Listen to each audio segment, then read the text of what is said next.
Halo penonton setia Epikologi. Sebelumnya kita kenalan dulu lah ya. Nama saya Bejo. Di sini saya mewakili seluruh tim Epikologi. Hanya ingin menyampaikan kalau tim Epikologi tuh hanya ingin menyuguhkan video alur film inspiratif yang menyentuh hati. Ya, Mas Bejo dan tim tahu kalau banyak sekali dari kalian yang suka dengan film-film perjuangan, romance, kisah nyata, pokoknya film-film yang menyentuh hati kalian. Makanya kami mencoba menyuguhkan video sesuai kesukaan kalian. Harapan kami sih video yang kita suguhkan itu bisa menemani hari-hari kalian dan juga menghilangkan penat dari sibuknya aktivitas seharian. Dan ini yang paling penting, semua properti yang Mas Bejo dan tim suguhkan itu semuanya sudah berlisensi dan sah secara hukum. Oh ya, satu lagi. Thank you banget buat kalian yang udah support dan selalu nontonin video Epikologi. Rasa terima kasih yang sangat-sangat dalam dari saya Bejo dan seluruh tim Epikologi. Pria ini bernama Yesung, seorang sales produk makanan berbahan ginseng yang ada di Tokyo, Jepang. Namun di hari itu atasannya telah memutus kontrak kerjanya karena perusahaan sedang mengalami masalah. Dengan perasaan kecewa, ia pun segera pergi menemui pacarnya, berharap sang pacar bisa menghiburnya. Namun sesampainya di sana, ia malah melihat pacarnya yang tengah selingkuh dengan pria lain. Hati Yesung menjadi tambah sakit saat sang pacar tega meninggalkannya demi pria yang lebih kaya darinya. Masalah pekerjaan belum sempat ia curahkan, kini ia harus menerima kenyataan atas perselingkuhan dari kekasihnya. Untuk menghilangkan rasa penatnya, ia pun mencoba menelpon ibunya yang ada di Korea. Di sana sang ibu mengharapkan Yesung untuk segera pulang dan bisa menggantikan posisi ayahnya sebagai CEO di salah satu perusahaan terbesar di dunia. Rupanya Yesung ini merupakan anak tunggal dari pengusaha kaya raya di Korea Selatan. Ia pergi ke Jepang untuk membuktikan pada ayahnya bahwa ia bisa sukses tanpa bantuan ayahnya. Keesokan harinya saat ia menjalankan tugas terakhirnya di Okinawa, mendadak temannya telepon dan mengabarkan kalau perusahaan ginseng telah didatangi polisi. Karena ternyata ginseng yang mereka pakai adalah ginseng palsu. Temannya pun menyuruhnya untuk bersembunyi terlebih dahulu sampai keadaan kembali normal. Mendengar kabar barusan, hati Yesung pun semakin sedih. Rasa sedih dan marah bercampur jadi satu saat ia ingat dengan kelakuan kekasihnya kemarin.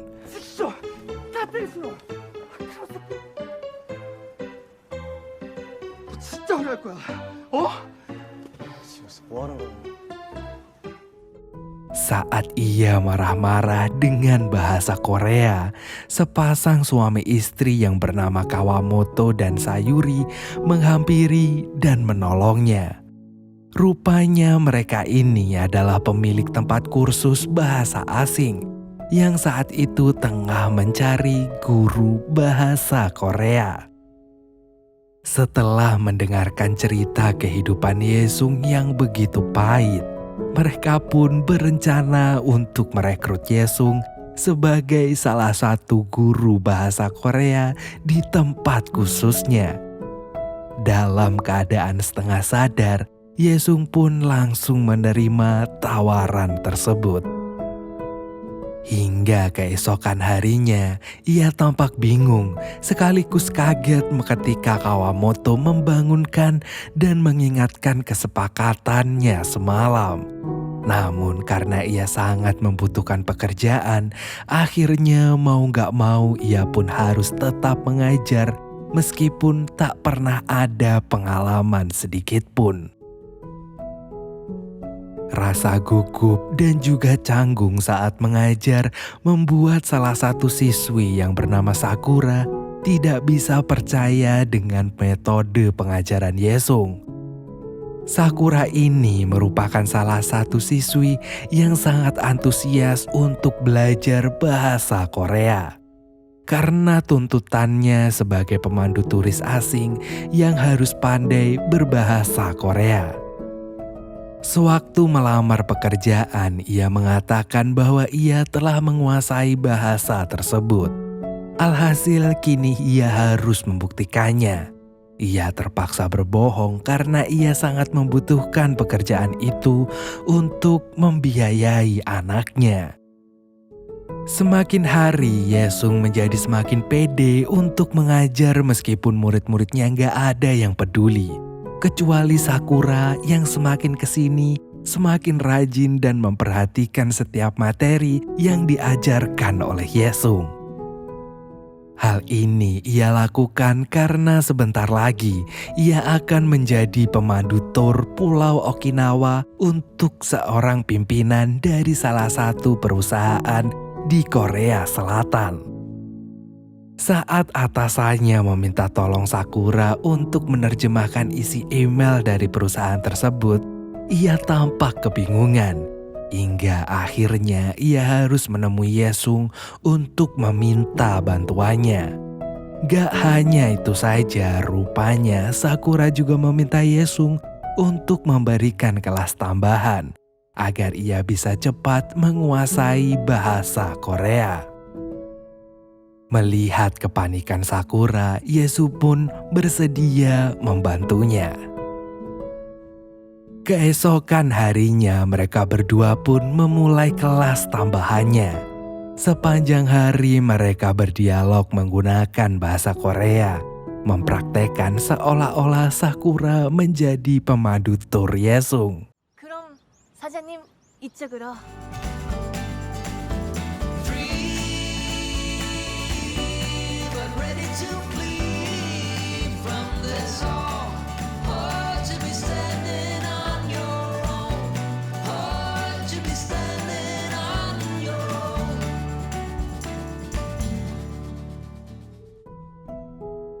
Rupanya dari pertemuan tersebut mereka menjadi semakin dekat.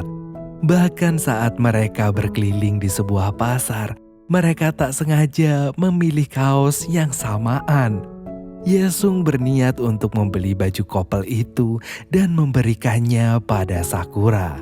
Namun tiba-tiba Sakura mendapatkan kabar dari sang ibu kalau anaknya belum juga pulang dari sekolah.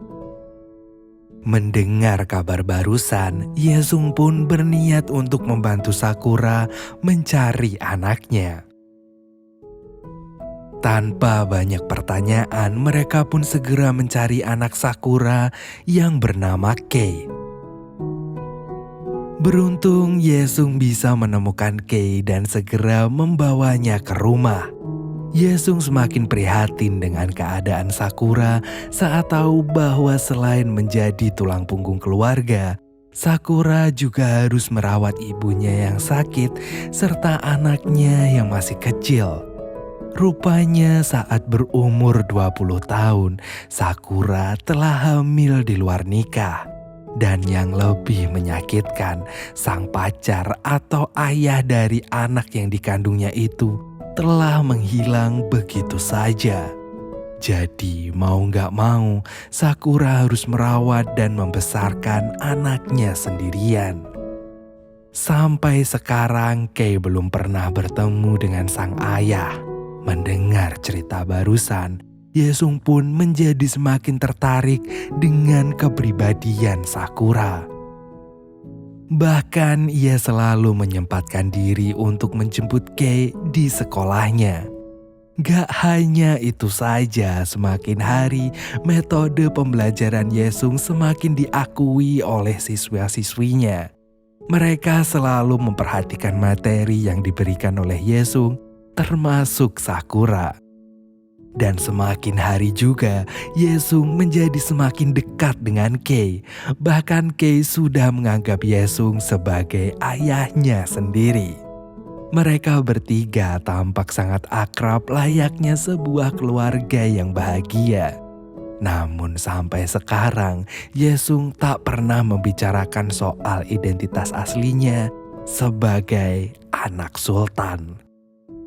Di tengah kebahagiaan itu, tiba-tiba sang ibu pun menghubungi dan meminta Yesung untuk segera pulang ke Korea.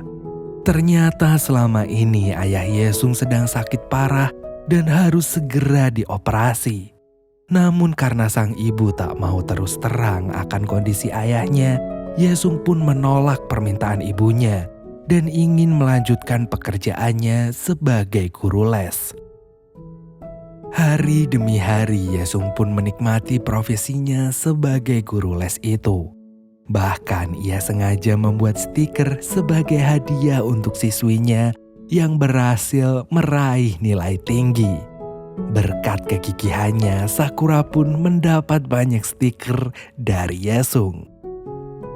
Suatu hari, bos Sakura mengabarkan kalau pimpinan dari Korsel sudah mengatur jadwal turnya, yaitu minggu depan. Mendengar hal itu pun ia langsung panik. Yesung yang mengetahui kabar tersebut merasa sangat bersalah karena tak bisa membantu Sakura. Beruntung Kawamoto dan Sayuri segera mengenalkan dengan pemilik bar yang punya alat komunikasi dengan jarak jauh. Betapa senangnya Yesung saat ia bisa membantu wanita yang ia cintai. Dengan jarak sekitar 200 meter, ia pun mendengarkan dan membisikkan semua jawaban dari pertanyaan pimpinan perusahaan. Karena pengucapan bahasa Koreanya terdengar sangat luas, akhirnya Sakura pun diminta untuk menemaninya jalan-jalan keliling kota. Awalnya semua berjalan dengan lancar. Sebelum akhirnya si pimpinan mengajaknya ke hotel dengan alasan mau ngambil dokumen yang akan diserahkan ke Sakura. Namun sesampainya di hotel, pimpinan itu malah menggoda Sakura dengan mengatakan kalau Sakura mirip dengan cinta pertamanya.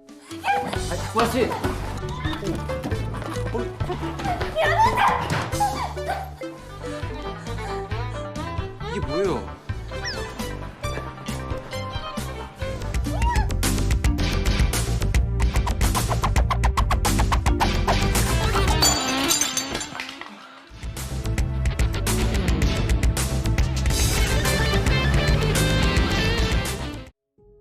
Setelah kejadian itu, Sakura hanya bisa pasrah. Bahkan untuk menatap wajah bosnya saja, ia tidak berani. Ia tahu bahwa ia akan segera dipecat. Namun ternyata setelah mendengar kejadian yang dialami Sakura, si bos malah bangga. Bahkan untuk menghargai kerja kerasnya, mulai bulan depan si bos menetapkan Sakura sebagai pekerja tetap. Suatu malam saat Yesung mengantarkan Sakura pulang, ia pun memberanikan diri untuk mengutarakan isi hatinya tanpa memberitahu identitas aslinya. Mendengar pernyataan Yesung, hati Sakura pun mulai luluh. Ternyata diam-diam Sakura juga menaruh hati pada Yesung. Tapi kebahagiaan Yesung seketika menghilang saat mendengar kabar bahwa mantan kekasih sekaligus ayah kandung Kei telah datang. Lagi-lagi Yesung harus menerima kenyataan pahit dari orang yang ia cintai. Apalagi setelah mendengar perkataan Kawamoto yang berbunyi, walau bagaimanapun mantan pacar Sakura adalah ayah biologis dari Kei. Mendengar kalimat itu, hati Yesung semakin sakit. Di tengah obrolan mereka, mendadak Ibunda Yesung menelpon dan mengabarkan kondisi ayahnya yang sudah kritis. Mendengar itu, Yesung pun segera bergegas untuk pulang ke Korea. Yesung merasa sangat putus asa dengan masalah hidupnya yang bertubi-tubi. Apalagi saat ia melihat ayahnya yang hanya bisa berbaring lemah di tempat tidur. Rupanya sang ayah sengaja melarang ibunya menceritakan penyakitnya karena ia tak ingin membuat Yesung semakin membencinya. Semenjak sakit, sang ayah merasa sangat bersalah karena selalu memaksa Yesung untuk menjalani bisnisnya. Beruntung operasi ayah Yesung berjalan lancar. Bahkan kini mereka berdua menjadi akur kembali. Yesung pun memutuskan untuk membantu bisnis keluarganya. Hingga 3 tahun kemudian, Yesung tak sengaja bertemu dengan Sakura yang kala itu tengah melakukan perjalanan di Korea Selatan. Di pertemuan itu, akhirnya Yesung menceritakan identitas aslinya sebagai anak sultan. Ia juga menceritakan semua permasalahan yang ada di keluarganya, termasuk permasalahan dengan sang ayah. Betapa terkejutnya Sakura saat mendengar semua cerita dari Yesung. Dari awal Sakura tak pernah memperdulikan masalah status Yesung. Ternyata selama ini Sakura tak pernah menerima mantan pacarnya kembali.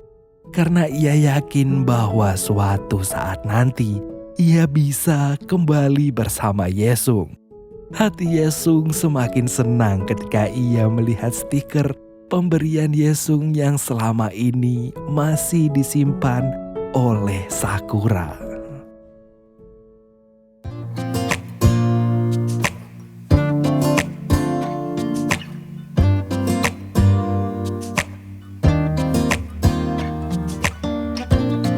I look in the mirror, who's looking back at me? I don't know what happened, guess we weren't meant to be. I know we had problems, I thought we could fix them, but we got tired. There's nothing left to do but to say goodbye and try to move on. I'll get over you, only wish that I knew how to go on. Baby, you and me, we're so messed up together. Even if we tried, we'd be stuck here forever. I don't understand right now how to make it through, but I'll get over you, and it's not like I'm gonna hate you. It's what it is, nothing left that we could do. Even though it hurts right now, we will make it through. I'll get over you. I'll get over you.